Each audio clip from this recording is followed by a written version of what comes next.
আপনি কি একাদশী রাখেন? আচ্ছা, একটা প্রশ্ন করি আপনাকে। আপনি যখন একাদশী রাখেন এবং পরের দিন পালন করেন, তখন কি আপনি জানেন যে সঠিক সময় পালন না করলে আপনার সব পুণ্য নষ্ট হয়ে যেতে পারে? হ্যাঁ, শাস্ত্রে এটা স্পষ্টভাবেই লেখা আছে। এই ভিডিওতে আমি বলবো আমলকি একাদশীর পালনের সঠিক নিয়ম এবং সেই 7টি ভুল যা হাজার হাজার মানুষ প্রতিদিন করে ফেলেন অজান্তেই।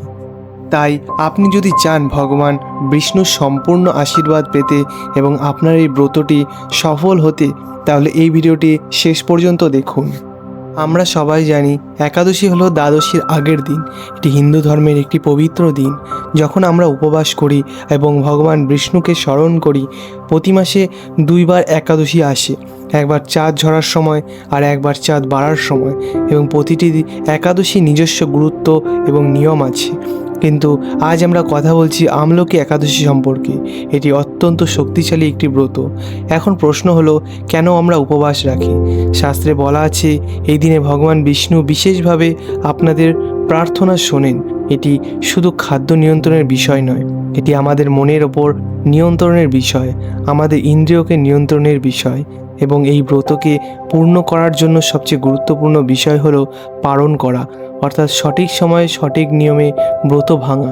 কারণ আপনি যখন সারাদিন উপবাস রাখেন, আপনার শরীরে একটি পবিত্র অবস্থায় থাকে, আপনার আত্মা ভগবানের সাথে সংযুক্ত থাকে এবং সেই সংযোগটি ভাঙার সময়টা অত্যন্ত সংবেদনশীল। তাই পালনের নিয়ম অত্যন্ত গুরুত্বপূর্ণ। এখন বলি, আপনি যদি সঠিকভাবে একাদশী রাখেন এবং সঠিকভাবে পালন করেন, তাহলে কি পুণ্য হয়? শাস্ত্রে লেখা আছে একাদশী ব্রত থেকে যে পুণ্য পাওয়া যায় তা 100 যজ্ঞ করার সমান একটি যজ্ঞ। এটা কত বড় কথা বুঝুন। এবং এই পুণ্য আপনি পাবেন শুধু একটি দিনের ব্রত থেকে। ভগবান বিষ্ণু বলেছেন, যে মানুষ নিষ্ঠার সাথে একাদশী পালন করে, আমি সেই মানুষের সব পাপ ক্ষমা করি, তার সব দুঃখ দূর করি এবং তাকে মোক্ষের পথ দেখাই। শুধু তাই নয়, একাদশী ব্রত রাখলে আপনার পরিবারের শান্তি আসে, আপনার ঘরে সুখ বাড়ে, আপনার সম্পদ সমৃদ্ধি পায়, আপনার সন্তানরা সুস্থ এবং বুদ্ধিমান হয়, এবং সবচেয়ে গুরুত্বপূর্ণ জিনিস, আপনার বয়স বৃদ্ধি পায়, আপনার জীবন দীর্ঘ হয়। এটা শুধু আমার কথা নয়, এটা শাস্ত্রের কথা। ব্রহ্মবর্তিত পুরাণে এবং পদ্মপুরাণে বলা আছে এইসব কথা স্পষ্টভাবে। কিন্তু এই পুণ্য আপনি পাবেন শুধুমাত্র তখনই যখন আপনি সঠিকভাবে পালন করবেন। যদি আপনি ভুল সময় পালন করেন অথবা ভুল নিয়মে পালন করেন, তাহলে আপনার সব পুণ্য মিছিয়ে যাবে এবং আপনি পাপও অর্জন করতে পারেন। তাই এটা খুবই গুরুত্বপূর্ণ যে আপনি জানেন পালন কিভাবে করতে হয়। এখন আমি বলি, একাদশীর পর যদি সঠিক নিয়মে পালন না করেন তাহলে কি হয়? প্রথমত, আপনার পুণ্য সম্পূর্ণভাবে নষ্ট হয়ে যায়। শাস্ত্রে বলা আছে, যদি পালন না করা হয় তবে ব্রত অসম্পূর্ণ থাকে এবং তার কোনো ফল নেই। আপনি যে একটি পুরো দিন উপবাস করছেন, সেই কষ্টের কোনো লাভ হয় না। দ্বিতীয়ত, আপনার মনে অশান্তি থাকছে। কেন? কারণ আপনার আত্মা জানে যে ব্রত সম্পূর্ণ হয়নি। আপনার অবচেতন মনে একটি অনুভূতি থাকে যে কিছু একটা বাকি আছে। তৃতীয়ত, আপনার শরীরে সমস্যা দেখা যায়। কেন? কারণ যখন আপনি উপবাস করেন, আপনার পাচনতন্ত্র নিষ্ক্রিয় থাকে এবং যখন আপনি অপ্রত্যাশিতভাবে বা ভুল সময় খাবার নিন, তখন আপনার শরীরে শক পায়। আপনি গ্যাস, বদহজম এবং অন্যান্য সমস্যার সম্মুখীন হতে পারেন। চতুর্থত, শাস্ত্রে সতর্ক করা হয়েছে যে পালন না করলে আপনার ঋণ বৃদ্ধি পায়, আপনার দুঃখ বাড়ে, আপনার পরিবারের বিরুদ্ধে বিরোধ সৃষ্টি হয়। কিন্তু আমি বলছি না যে আপনাকে ভয় পেতে হবে, না, আমি বলছি যে আপনাকে সচেতন থাকতে হবে, জ্ঞানী থাকতে হবে। কারণ যখন আপনি জানেন কিভাবে সঠিক পালন করতে হয়, তখন আপনার কোনো সমস্যা হয় না এবং আপনি পূর্ণ আশীর্বাদ পান। কিন্তু শুনুন একটা জিনিস, সব মানুষই এই ভুলগুলো করেন না। কিছু মানুষ যারা সঠিকভাবে পালন করে এবং তারা সম্পূর্ণ আশীর্বাদ পান। আর কিছু মানুষ আছে যারা অনেক বছর ধরে একাদশী রাখেন কিন্তু ভুল নিয়ম পালন করার তারা সম্পূর্ণ ফল পান না। তারা অবাক হন কেন তাদের জীবনে সমৃদ্ধি আসছে না, কেন তাদের পরিবার শান্তি থাকে না, কেন তাদের প্রার্থনা শোনা হয় না। এবং আজ আমি বলবো 7টি সাধারণ ভুল যা হাজার হাজার মানুষ প্রতিদিন অজান্তেই করে ফেলেন। আমি বেট করে বলতে পারি আপনার মধ্যে অন্তত 2টি বা 3টি ভুল অবশ্যই আছে। প্রথম ভুল সময় পালন করা। অনেকে সূর্যোদয়ের পরেই খাবার খেয়ে ফেলেন, যদিও শাস্ত্রে বলা আছে দ্বাদশীর দ্বিতীয় প্রহরে পালন করতে হয়।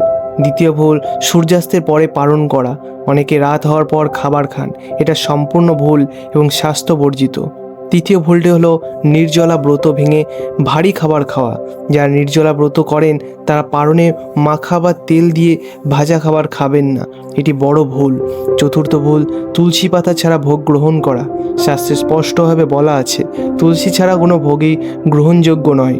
পঞ্চম ভুল, ব্রত রেখে রাগ বা অসৎ আচরণ করা। অনেকে ব্রত রেখেও তাদের পরিবারের সাথে খারাপ আচরণ করে, এটা সম্পূর্ণ ব্রত নষ্ট করে দেয়। ষষ্ঠ ভুল হলো শাস্ত্র না জেনে নিজে নিয়ম বানানো। অনেকেই নিজেদের ইচ্ছা অনুযায়ী ব্রত করেন, এটা অগ্রাহীন নয়। সপ্তম ভুল, পালনের আগে পূজা না করা। অনেকে শুধু খেয়ে নেন, ভগবানকে জল এবং অন্ন নিবেদন করেন না, এটা ব্রতের উদ্দেশ্য নষ্ট করে। আপনি দেখছেন ছোট ছোট জিনিস কত গুরুত্বপূর্ণ। এখন আমি বলবো পালনের সঠিক নিয়ম, এটা খুবই সহজ এবং বৈজ্ঞানিক। প্রথমত, একাদশী পরদিন দ্বাদশী তিথি যখন শুরু হয় তারপরে আপনাকে পালন করতেই হবে, কিন্তু সবচেয়ে ভালো সময় হলো দ্বাদশীর দ্বিতীয় প্রহরে, অর্থাৎ ভোর 8টা থেকে দুপুর 2টোর মধ্যে। আমলকি একাদশীর জন্য বিশেষভাবে সকাল 9টা থেকে দুপুর 12টায় সবচেয়ে ভালো সময়। কোনোভাবেই সূর্যাস্তের পরে পালন করবেন না, এটা স্বাস্থ্য বর্জিত। প্রথমত, জল বা ফল। যখন আপনি পালন করার জন্য সমস্ত প্রস্তুত হন, প্রথমে 1 গ্লাস জল পান করুন, এটি আপনার হজম শক্তি জাগ্রত করবে। তারপর একটি ফল খান, যেমন আপেল বা কলা। এবার জল এবং ফল আপনার পেটকে ধীরে ধীরে প্রস্তুত করবে। তুলসী পাতা সহ ভোগ গ্রহণ, আর তারপর আপনার প্রধান খাবার খান, কিন্তু মনে রাখুন হালকা এবং সহজপাচ্য খাবার হবে। আদর্শ খাবার হলো খিচুড়ি, দই, চাপাতি, সবজি, দুধ, মিষ্টি এবং অত্যন্ত গুরুত্বপূর্ণ প্রতিটি গ্রাসে তুলসী পাতা রাখুন অথবা তুলসী গাছে ছিটিয়ে দিন। তুলসী পবিত্রতা এবং পূজা আনে। আমি যখন এসব কথা বলি আমি বলছি শুধু শিক্ষা দেওয়ার জন্য নয়, আমি বলছি কারণ আমি বিশ্বাস করি একাদশীর ব্রত শুধু উপবাস নয়, এটি আপনার এবং ভগবানের মধ্যে একটি চুক্তি, এটি প্রতিশ্রুতি, একটি ভালোবাসা। যখন আপনি একাদশী রাখেন আপনি বলেছেন, হে ভগবান, আমি আপনার প্রতি আমার নিবেদন দেখাচ্ছি, আমি আপনার জন্য একটি দিন নিজেকে বঞ্চিত করছি। এবং যখন আপনি সঠিকভাবে পালন করেন আপনি বলেছেন, হে ভগবান, আমি আপনার এবং বিশ্বাস করুন ভগবান কখনো আপনাকে হতাশ করবেন না। যদি আপনার হৃদয় সৎ হয়, আপনার প্রার্থনা সৎ হয়, তাহলে আপনি পাবেন। তাই প্রতিটি একাদশীকে উপহার হিসেবে দেখুন, প্রতিটি পালনকে উৎসব হিসেবে দেখুন এবং মনে রাখুন ভগবান বিষ্ণু আপনাকে সবসময় রক্ষা করেছেন, আপনাকে সবসময় পথ দেখাচ্ছেন, আপনাকে সবসময় আশীর্বাদও করছেন। এবং এখন আমরা একটি ছোট্ট অনুরোধ আপনার কাছে রাখবো। যদি এই ভিডিওটি আপনাদের ভালো লেগে থাকে এবং আপনি মনে করেন এটি অন্য মানুষেরও সাহায্য করবে, তাহলে প্লিজ একটি লাইক, শেয়ার এবং কমেন্ট করে দিন, বন্ধুদের সাথে শেয়ার করুন এবং আমার চ্যানেলটি সাবস্ক্রাইব করুন। প্রতি সপ্তাহে আমরা আসি প্রতিটা দিন এমন গুরুত্বপূর্ণ আধ্যাত্মিক বিষয় নিয়ে। কমেন্ট সেকশনে লিখুন ওং নমো নারায়ণায়, এটি একটি আধ্যাত্মিক প্রতিশ্রুতি। আপনার ভালোবাসা এবং সমর্থনই আমার সবচেয়ে বড় পুরস্কার। ভগবান আপনাকে সর্বদা আশীর্বাদ করুক, আপনার সব সুখ ও সমৃদ্ধি হোক, আপনার সব কামনা পূর্ণ হোক। ওং নমো নারায়ণায়।